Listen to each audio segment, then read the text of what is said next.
ভোটের সামগ্রীতে বরাতেও বঞ্চনার অভিযোগ সরব হলেন পুরমন্ত্রী। বিধানসভার অভ্যন্তরে 0 আওয়ারে সরব হয়েছেন মন্ত্রী ফিরহাদ হাকিম।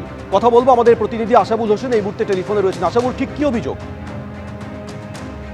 দেখো, এদিন বিধানসভা 0 আওয়ারে পুরমন্ত্রী নগরোন্নয়ন মন্ত্রী ফিরহাদ হাকিম তিনি প্রশ্ন তোলেন যে বাংলার কোম্পানিকে বঞ্চনা করে গুজরাটের একটি কোম্পানিকে নির্বাচন সংক্রান্ত সামগ্রী সেই বরাত নিয়ে বঞ্চিত করা হয়েছে।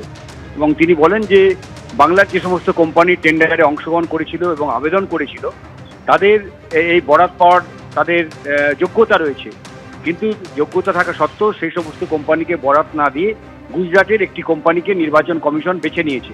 এটা একটা বাংলার কোম্পানিদের প্রতি বঞ্চনা। নির্বাচন কমিশন কেন এই ধরনের আচরণ করলো সেটা বোঝা যাচ্ছে না। এই নিয়ে তিনি আজকে 0 আওয়ারে প্রশ্ন তোলেন। এবং শুধু এই প্রশ্ন তোলাই নয়, সূত্র মারফত জানা যাচ্ছে যে এই সংক্রান্ত অভিযোগ একেবারে তৃণমূলের তরফে নির্বাচন কমিশনে করা হচ্ছে এবং অভিযোগ সংক্রান্ত যে চিঠি, সেই চিঠি ইতিমধ্যেই নির্বাচন কমিশনে পৌঁছেও গেছে। এবং তুমি জানো যে আগামীকালই কালীগঞ্জ বিধানসভার উপনির্বাচন এবং নির্বাচন সংক্রান্ত যে সামগ্রীগুলো লাগে সেটার ফলে সেই বরাতটা এই কালীগঞ্জ উপনির্বাচন থেকে শুরু হতো, সেটা কোনো বাংলার কোম্পানি পেল না, গুজরাটের কোম্পানি সেই সরবরাহ করবে। এখন দেখার যে আগামী দিনে যে বড় ইলেকশন আসছে 26-এর নির্বাচন, সেখানে কি এই গুজরাটের কোম্পানি কি এই বরাতটা পাবে?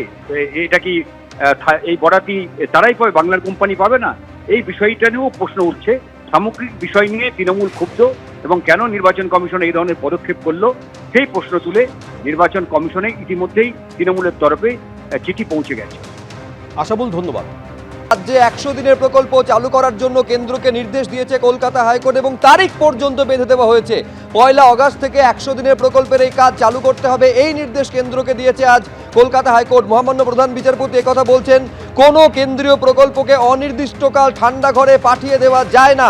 তবে দুর্নীতি রোধে সেক্ষেত্রে যে কোনো শর্ত আরোপ করতে পারবে কেন্দ্র, স্পষ্টত এই নির্দেশ দিয়েছে কলকাতা হাইকোর্ট। পাশাপাশি তদন্ত চালিয়ে যাওয়ারও নির্দেশ দেওয়া হয়েছে, স্বাধীনতা দেওয়া হয়েছে কেন্দ্রকে যে কোনো ধরনের শর্ত দুর্নীতি প্রতিরোধ করার জন্য এই 100 দিনের কাজে আরোপ করতে পারবে কেন্দ্র। পাশাপাশি 1 আগস্ট থেকে রাজ্যে এই যে কেন্দ্রীয় প্রকল্প অর্থাৎ 100 দিনের কাজ চালু করার নির্দেশ দেওয়া হয়েছে মহামান্য প্রধান বিচারপতির বেঞ্চ থেকে। কি হলো আজকে কলকাতা হাইকোর্টে, আরো বিস্তারিত জানবো। সৌভিক মজুমদার আমাদের প্রতিনিধি রয়েছেন ফোন লাইনে। সৌভিক, দেখো, কলকাতা হাইকোর্টের আজকের নির্দেশে বলা হয়েছে যে 1 আগস্ট থেকে এই 100 দিনের যে প্রকল্প রয়েছে কেন্দ্রীয় সরকারের, সেই প্রকল্পের কাজ শুরু করতে হবে।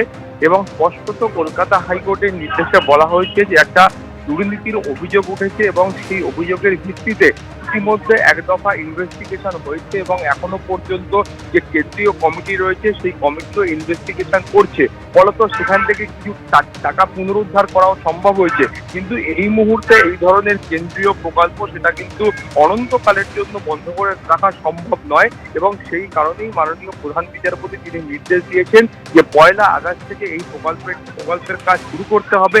এবং তার পাশাপাশি তিনি কেন্দ্রকে অধিকার দিয়েছেন যে শুধুমাত্র পশ্চিমবঙ্গের ক্ষেত্রে কোনো বিশেষ নিয়ম তারা আনতে চাইলে বা কোনো বিশেষ বিধিনিষেধ তারা আনতে চাইলে সেই কাজ তারা করতে পারে। এবং গোটা বিষয়টা মনিটরিং এর জন্য যা যা পদক্ষেপ গ্রহণ করা উচিত বলে কেন্দ্রীয় সরকার মনে করছে সেই সমস্ত ধরনের পদক্ষেপ তারা গ্রহণ করতে পারেন। কিন্তু তার পাশাপাশি বলেছেন যে এই মামলার ক্ষেত্রে এখনো পর্যন্ত যেখানে অর্থাৎ পশ্চিমবঙ্গের যেখানে যা যা ইনভেস্টিগেশন হচ্ছে সেই ইনভেস্টিগেশনে কোনো রকম বাধা কলকাতা হাইকোর্টের তরফ থেকে নেই। কিন্তু সাধারণ মানুষের কথা ভেবে বৃহত্তর স্বার্থে এই প্রকল্পের কাজ বন্ধ রাখা সম্ভব নয় এবং সেই কারণেই তিনি কিন্তু এই প্রকল্প শুরু করার জন্য অনুমতি দিয়েছেন।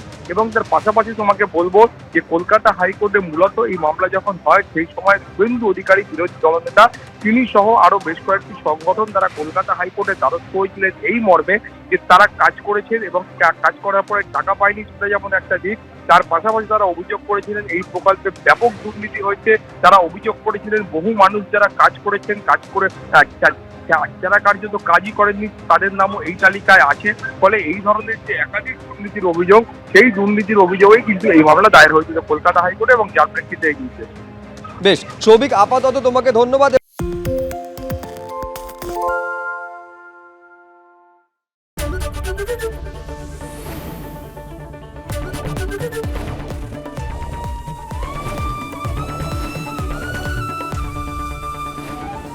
এবিপি আনন্দ, এগিয়ে থাকে, এগিয়ে রাখে।